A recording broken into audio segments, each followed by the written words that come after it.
하나님께서 오늘 예배 가운데 주시는 은총의 말씀은 신약 성경 빌립보서 4장 4절로부터 9절의 말씀입니다. 한 절씩 교독하겠습니다. 주 안에서 항상 기뻐하라. 내가 다시 말하노니 기뻐하라.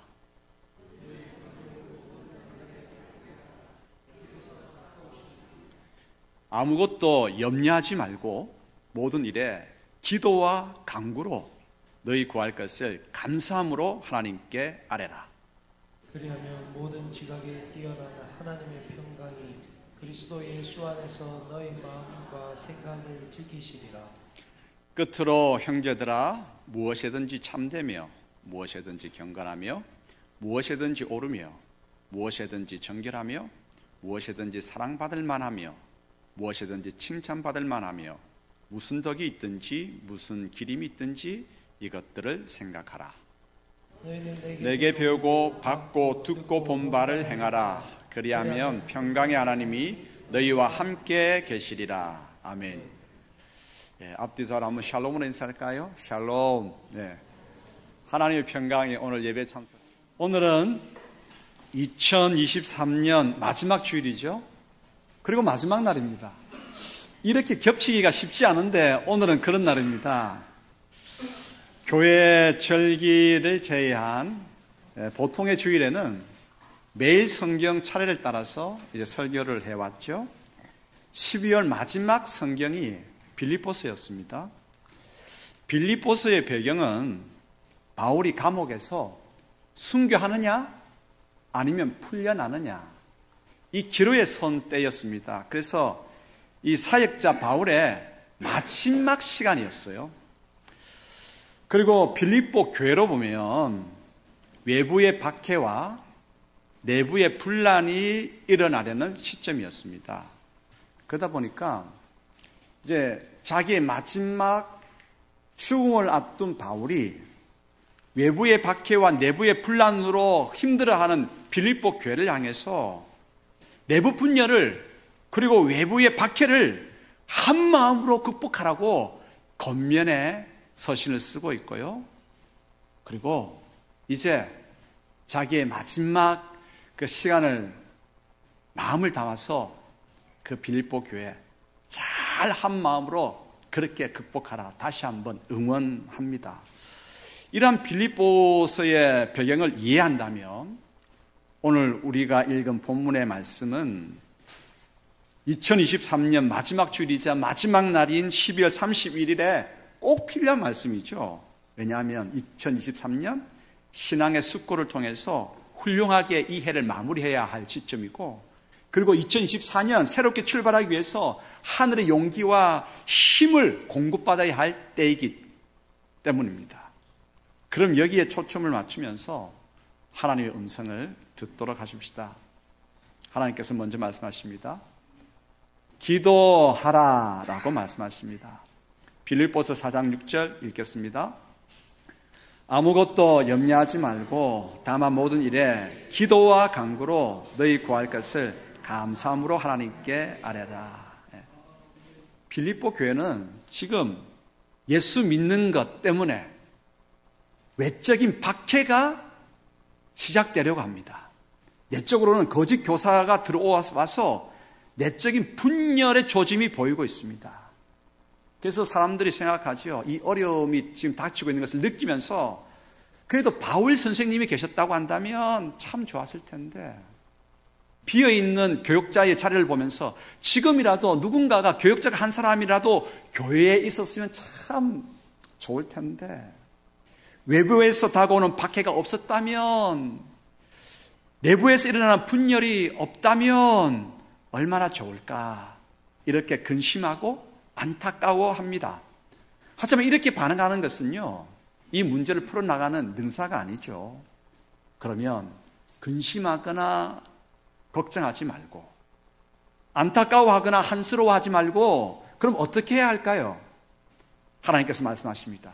기도하라 라고 말씀하십니다. 문제를 앞두고 근심이 일때면 현 상황이 너무나 암울하고 힘들 때면 한숨 쉬고 걱정만 하려고 하십니까? 술이나 커피 같은 각성제를 마시고 고민하며 한없이 시간만을 보내려 하십니까? 이럴까 저럴까 나름의 계획을 세우지만 애만 태우다가 분명한 일은 하나도 하지 못하고 그냥 시간만 보내지는 않습니까? 이때 어떻게 하면 좋을까요? 하나님께서 말씀하십니다. 기도하라고 말씀하십니다. 우리가 어려운 일들 만날 때면 염려와 걱정합니다. 그런데 염려, 걱정하는 것은 에너지를 많이 쓰는 것입니다. 여러분, 걱정하고 염려하는 사람들 옆에 가면 몸이 뜨겁습니다. 그 열기가 어디로 올라가는지 아십니까? 그 열기가 머리로 올라갑니다. 그래서 탈모가 진행됩니다. 제가 지금 탈모 손으로 좀 가려야 되겠습니다. 예. 염려와 걱정은 몸의 모든 기능을 다 떨어뜨립니다. 최근 미국 의사협회 정신의학지에 따르면 거기에 논문이 한 편 실렸는데 건강에 대한 걱정을 많이 하는 사람이 그냥 그렇지 않은 사람보다 먼저 사망할 가능성이 4배가 높다라고 하는 연구 결과가 나왔습니다. 염려가 뭘까? 염려는 마음이 나뉘는 것입니다. 마음이 나뉘는 것. 여러분, 나뉘어질 수 없는 것이 나뉠 때 엄청난 에너지가 발생합니다. 물질의 가장 작은 단위가 뭡니까? 빨리 답을 해보시기 바랍니다. 물질의 가장 작은 단위가 원자입니다. 원자는 정의를 이렇게 합니다. 원자는 쪼개질 수 없는 물질의 가장 최소 단위라고 이야기합니다. 우리는 그렇게 정해놓고 있습니다. 물리학적으로. 그런데 그 쪼개질 수 없는 원자가 쪼개질 때, 분열할 때 뭐가 나옵니까? 엄청난 파괴 에너지가 나오는 겁니다. 그게 원자력 발전이잖아요. 염려와 걱정도 마찬가지입니다. 마음이 분열되는 것을 이제 성경은 염려라고 이야기합니다. 염려와 걱정은 잠언에 보면 뼈를 썩게 상하게 만든다고 합니다. 열이 나니까 마음을 나누어 버리는 것. 그래서 야고보서 1장 8절에 야고보 사도는 두 마음을 품는 사람아 너희는 정함이 없다라고 말씀하고 있습니다. 근심하고 걱정하고 염려하는 것은 두 마음을 품는 것입니다. 그래서 두 마음을 품게 될 때 에너지 소비가 많죠. 요즘 제가 책을 하나 재미있게 읽고 있는 책이 있습니다. 그게 전념이라고 하는 책입니다. 근데 요즘 심리학이나 자기개발서에 중요한 베스트셀러 제목들이 뭐냐? 몰입, 집중, 전념 이런 계통이에요. 무슨 말입니까? 이 시대의 사람들은 전념하지 못한다고 하는 거예요. 몰입하지 못한다고 하는 거예요. 막 이렇게 저렇게 막 산만하다고 하는 거예요. 그래서 이 책에는 오늘날의 시대를 무한 탐색 시대라고 이야기를 하고요. 또 액체 시대라고 아주 재미있게 표현하고 있습니다. 무슨 말이냐면 여러분 열심히 일하고 저녁 때 집에 돌아갔습니다.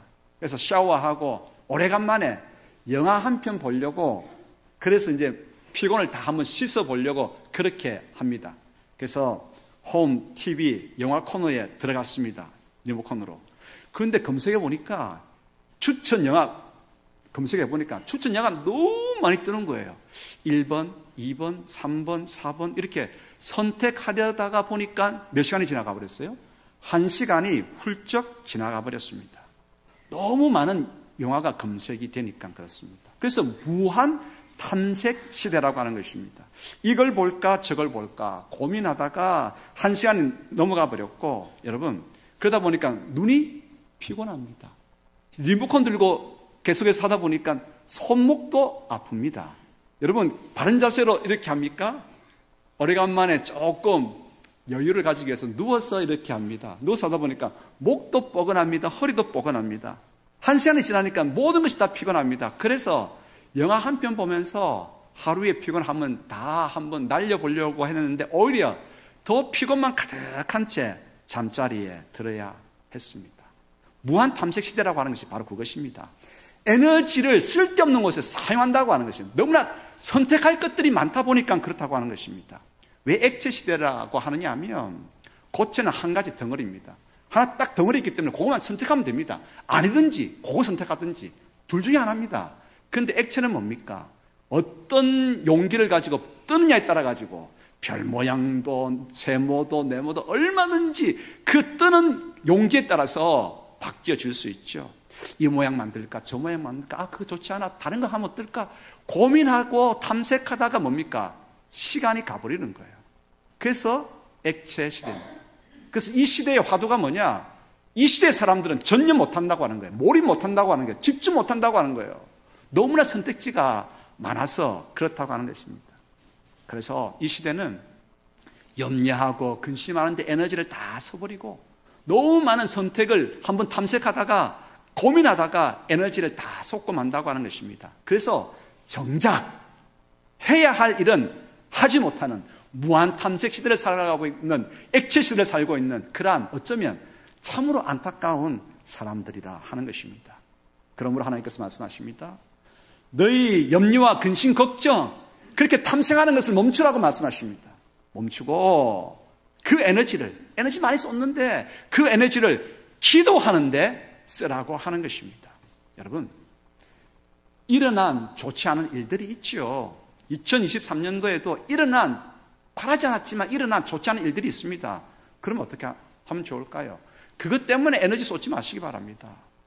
근심하지 말고 전념해서 지금 그 일에 대해서 마무리 잘할 수 있도록 하나님 힘과 지혜를 주십시오. 기도해야 합니다. 또한 진행 중인 일들이 있죠. 이 진행되는 일들이 잘 될까 아니 될까 걱정하고 이럴까 저럴까 걱정하지 말고 마음을 나누지 말고 전념하여서 제대로 일을 차고 나갈 수 있도록 집중력과 지혜와 능력을 달라고 기도해야 되겠죠. 아직 일어나지 않은 일들에 대해서는 어떻게 하면 좋을까요? 긍정적으로 생각하고 준비하는 그런 믿음과 지혜를 하나님 주십사 기도해야 되지 않겠습니까? 그래서 오늘 우리가 읽은 빌립보서의 말씀은 데살로니가 전서 5장 16절에서 18절의 말씀과 동일합니다. 한번 같이 읽어볼까요?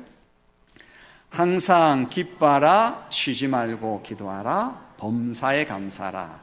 이것이 그리스도 예수 안에서 너희를 향하신 하나님의 뜻이니라. 아멘. 여러분, 이 설교 제가 많이 했습니다.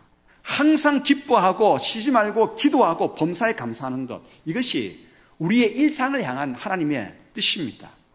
그러므로 기뻐해야 됩니다. 그러므로 기도해야 됩니다. 감사해야 됩니다. 올해 우리 교회 새벽기도 출석 평균이 30명 넘었습니다. 작년까지 제가 기도하는 바가 있었어요. 이 코로나 사태 어떻게 마무리하고 어떻게 극복할까? 하나님 새벽에 불을 주십시오. 새벽에 불을 주십시오. 28명, 32명, 다시 25명, 22명, 또 35명 왔다 갔다 하면서 너무 서지를 못하더라고요. 작년까지. 올해 서면서 30명 넘었었습니다. 50명까지 불이 붙기 시작하더라고요. 감사하더라고요.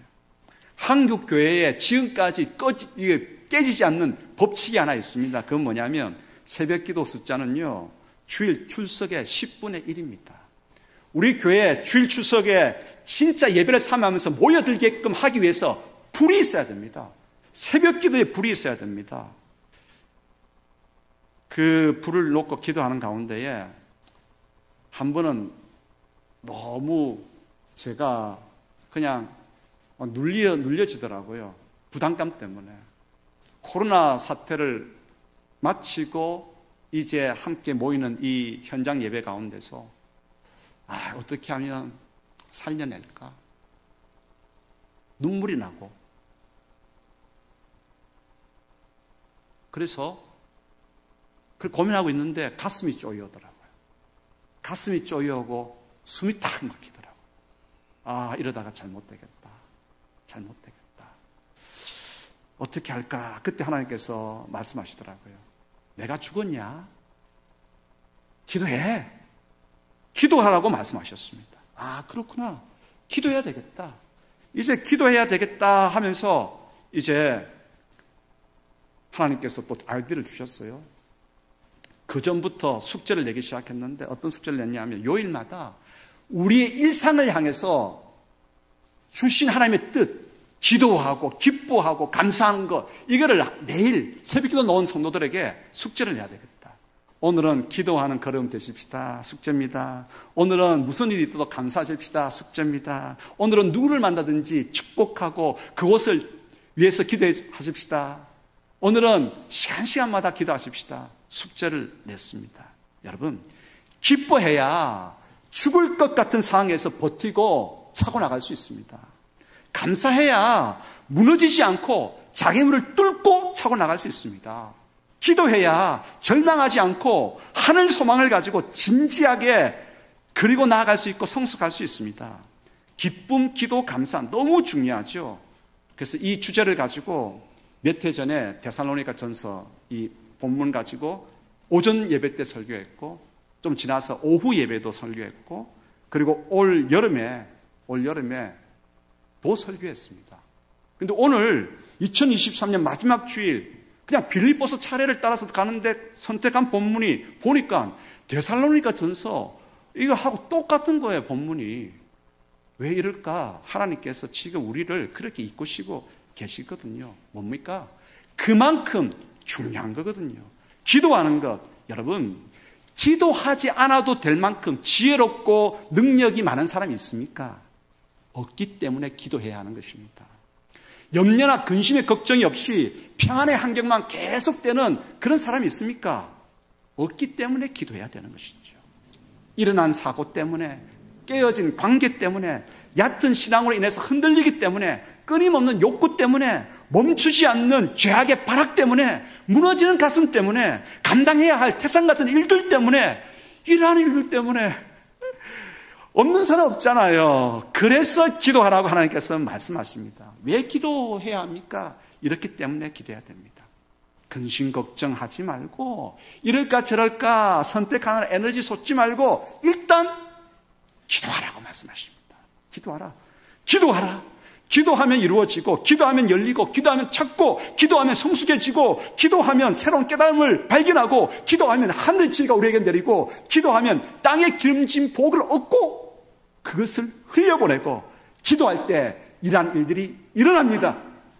기도하십시다. 새벽을 깨우면서 새벽 기도 넣으면 놀라운 일이 있습니다. 한번 해보시기 바랍니다. 놀라운 일이 있습니다. 새벽에 나오기가 힘들면 집에서 일어나자마자 기도하는 습관을 들이고 기도하는 일에 애써야 합니다. 빌립보서 4장 6절 같이 읽겠습니다. 아무것도 염려하지 말고 다만 모든 일에 기도와 간구로 너희 구할 것을 감사함으로 하나님께 아뢰라. 뭐라고요? 다만 유일한 방법이 하나 있는데 그것은 기도하는 것이다. 기도하십시다. 어떻게 마무리하겠습니까? 기도로 마무리하십시다. 어떻게 차고 나갈 것입니까? 기도함으로 차고 나가십시다. 이제 두 번째 교훈입니다. 하나님께서 이렇게 말씀하십니다. 주님, 기도하겠습니다. 그러면 어떻게 기도하면 되겠습니까? 하나님께서 말씀하십니다. 기뻐하며 기도하라 말씀하십니다. 빌립보서 4장 4절 6절 읽겠습니다. 주 안에서 항상 기뻐하라. 내가 다시 말하노니 기뻐하라. 아무것도 염려하지 말고 다만 모든 일에 기도와 간구로 너희 구할 것을 감사함으로 하나님께 아뢰라. 아멘.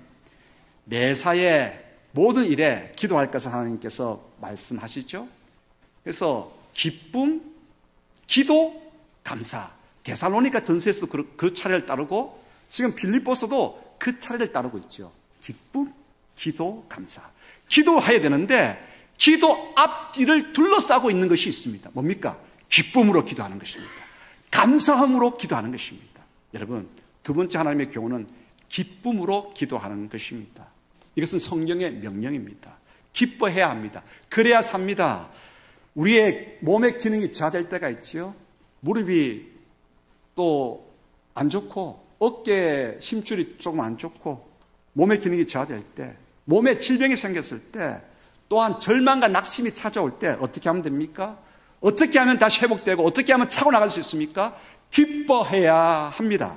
모든 근심 걱정 내려놓고 근심 걱정하면 어떻게 된다고요? 열나서 더 상하게 만들죠? 그러므로 기뻐합니다.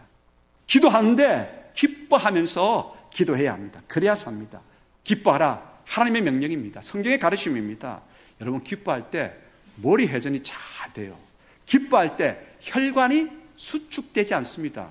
왜 뇌경색이 오고 왜 몸에 심근경색이 또 옵니까? 왜 그렇습니까? 혈관이 쪼그라들기 때문에 그렇습니다. 추울 때 많이 이런 병이 발생하는데, 그런데 여러분 기뻐하십시오.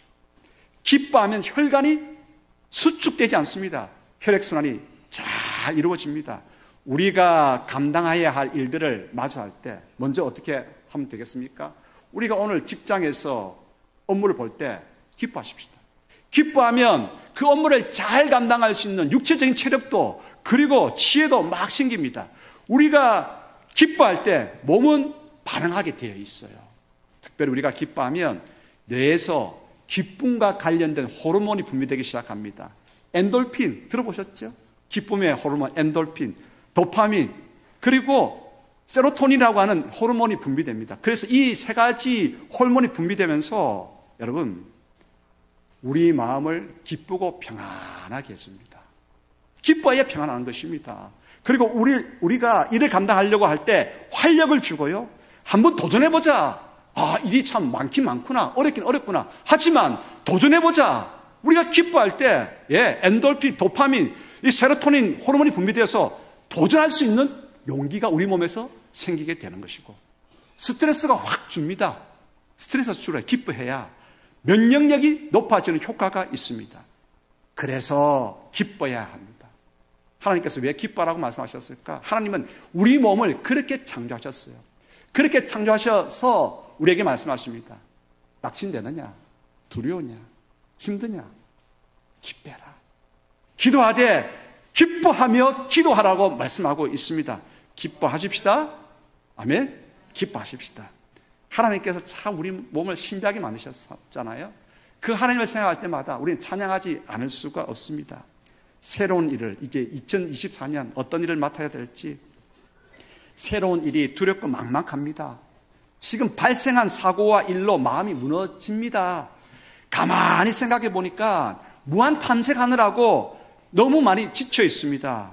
시간만 보내었거든요. 일단은 기도합니다. 기도하면서 기뻐하며 기도하는 것입니다. 이럴 때 우리 몸 가운데 놀라운 활력이 있습니다. 차고 나갈 수 있습니다. 열 수 있습니다. 여러분, 그러므로 기뻐하십시다. 기뻐하는 것은 우리 웃음과 미소와 연결되어 있죠. 자, 그러면 한번 연습해 보십시다. 다 함께. 자, 여러분 정말 잘하시네요. 두 분 잘하십니다. 입꼬리 살짝 올려보십시오. 눈을 쫙 보면 살짝 크게 뜨고, 옆에 있는 분 바라보시면서, 자, 해보십시다. 아이고, 이마 주름 생각하지 마시고, 지금 이마 주름 생각하면 안 돼요. 자, 웃어보십시다. 그렇죠? 여러분, 미소 짓고 기뻐하기를 선택하고 기뻐하기 시작하면 가슴의 온기가 달라집니다. 그리고 마음의 느낌이 서서히 바뀌는데 이것이 하나님의 은총입니다. 기뻐하며 기도하십시다. 세 번째, 그러면 어떻게 기도할 것인가? 라고 하는 것입니다. 감사함으로 기도하라 라고 또 하나님께서 말씀하십니다. 다시 빌립보서 4장 6절 읽겠습니다. 아무것도 염려하지 말고 다만 모든 일에 기도와 간구로 너희 구할 것을 감사함으로 하나님께 아뢰라. 아멘. 감사하십시다. 여러분, 감사라고 하는 건 너무나 중요한 거예요. 지금의 상태를 원망으로 받아들이는 것이 아니라 지금의 현상을 있는 그대로 수용하면서 만족하는 것이 감사입니다. 감사를 이렇게 저렇게 표현하고 정의할 수 있지만 현재의 상태를 원망으로 받아들이는 것이 아니라 있는 그대로를 수용하면서 만족하는 것입니다. 여러분, 제가 한번 묻는 말에 속으로 아니면 고개를 끄덕끄덕 해보시기 바랍니다. 2023년 마지막 주일이자 마지막 날인 오늘 계획은 했지만 이루지 못한 일들 때문에 괴로우시죠? 아예 계획을 해놓고 아예 한 걸음도 내딛지 못한 그 일이 있어서 자괴감에 빠지시죠? 조금만 더 열심히 했다면 좋은 결과를 맛봤을 텐데 그 조금을 못해가지고 그래서 너무나 아쉽죠. 감사는 그래서 원망하는 것이 아닙니다. 있는 그대로를 수용하는 것입니다. 자괴감에 빠진 나를 인정하고 괴로워하는 나를 인정하고, 인정하는 것입니다. 그대로 수용하는 것입니다. 괜찮다고 하는 것이 아닙니다. 여러분, 수용하는 것이, 그래, 괜찮아, 괜찮아 하는 것이 아닙니다. 여러분, 괜찮아, 괜찮아 하는 것은 마약입니다. 그렇잖아요. 믿음은 마약이 아니거든요. 괜찮아, 괜찮아 말하는 것이 아니거든요. 우리의 마음을 다독이는 것입니다. 있는 그대로를 인정하면서 마음을 다독이는 것입니다. 아유, 익주야, 이루지 못한 일들 때문에 익주가 많이 괴롭구나. 인정하는 것입니다. 한 걸음도 내딛지 못한 일 때문에 자괴감이 들어서 참으로 힘들구나. 수용하는 것입니다. 조금 더 힘쓰지 못해서 열매가 없어 아쉽구나. 여러분, 인정하는 것입니다. 우리가 우리 형편을 그대로 인정하고 그것을 수용하면서 만족할 때 무엇이 생기느냐 하면 탄력 회복성이 생깁니다. 탄력 회복성. 하나님 말씀을 가만히 보면 하나님께서는 잘못한 우리를 책망하지 않습니다. 그렇다고 괜찮아 괜찮아라고 말씀도 하지 않습니다. 이렇게 말씀하십니다. 너는 여전히 내 아들이야, 내 딸이야. 괜찮다고 말씀하지 않습니다. 변하지 않는 사실을 이야기합니다. 너는 내 아들이야, 내 딸이야 라고. 그래서 뭡니까? 지금 아쉽고 자괴감에 빠지고 힘든 이것을 이겨낼 수 있는 회복의 마음을 우리에게 주시는 것입니다. 감사가 있을 때 회복 탄력성이 우리 마음 가운데 생깁니다. 이게 뭡니까? 너무 어렵게 생각하지 마십시오. 제가 꼬아서 문제 내지 않습니다. 저는 수능 출제자가 아닙니다. 자, 이 뭡니까? 물병이잖아요. 이거 탁 떨어뜨리면 어떻게 되겠습니까? 모르긴 하지만 이게 팍 떨어지면서 박살이 나든지 아니면 쿵 하면서 조금 튀어오다가 굴러갈 것입니다. 그런데 여러분, 보이십니까? 다 보인다고 하십시오. 보이십니까? 여기 공이 있습니다. 공을 제가 탁 놓았습니다. 어떻게 됩니까? 공이 밑에 퉁 떨어집니다. 퉁 떨어지는데 어떻게 됩니까? 치어오릅니다. 이것이 탄력 회복성입니다. 어떤 사람에게 탄력 회복성이 있습니까? 은혜를 입은 사람입니다. 격려를 받은 사람입니다. 위로를 받은 사람입니다. 있는 그대로를 수용하고 자기 마음을 다독이는 사람입니다. 하나님의 은혜는 뭡니까? 우리 마음을 다독이는 거예요. 괜찮다 괜찮다가 아닙니다. 여전히 나는 너를, 실패했지만 너를 사랑해. 깨어진 마음 있는 그대로 너를 사랑해. 하나님께서 우리에게 그렇게 말씀하시고 그 위로를 주시기 때문에 탄력 회복성이 있는 것입니다. 이것이 감사합니다. 감사할 때 그렇습니다. 탄력 회복성이 일어나서 우리의 모든 일들을 따끈하게 차고 나갈 수가 있습니다. 여러분 축복합니다. 하나님께서 말씀하십니다. 2023년 이 마지막 시간에 기도하자 말씀하십니다. 기쁨으로 기도하고 감사함으로 기도하자라고 말씀하십니다. 그래서 2024년 새로운 일들에 대해서 담대하게 용기를 가지고 차고 나가고 하나님께서 주시는 그 은혜를 공급받고 흘려보내는 복의 사람들로 살아가자라고 말씀하십니다. 항상 기뻐하고 쉬지 말고 기도하고 범사에 감사하십시다. 이 놀라운 은혜가 우리 가운데 가득하기를 축복합니다. 기도하겠습니다. 아버지 하나님 감사합니다. 감사합니다. 감사합니다. 어떤 어려운 일을 만나더라도 아픔과 괴로운 일을 만나더라도 기도하겠습니다. 기쁨으로 기도하고 감사함으로 기도함으로 주님 그 모든 일들을 너끈하게 풀어나갈 수 있도록 저희들과 함께 해주시고 은혜를 내려주시기를 소원합니다. 아버지 하나님 지친 마음에 주님 괴로운 마음에 눈물 있는 마음에 하나님께서 은혜를 주시고 주님 은총을 내려주셔서 회복 탄력성이 아버지 하나님이여 솟아날 수 있도록 하나님 함께 해주시기를 소원합니다. 하늘의 지혜 믿음의 강력함 저희들에게 허락하여 주옵소서. 예수 그리스도 이름으로 기도드리옵나이다. 아멘.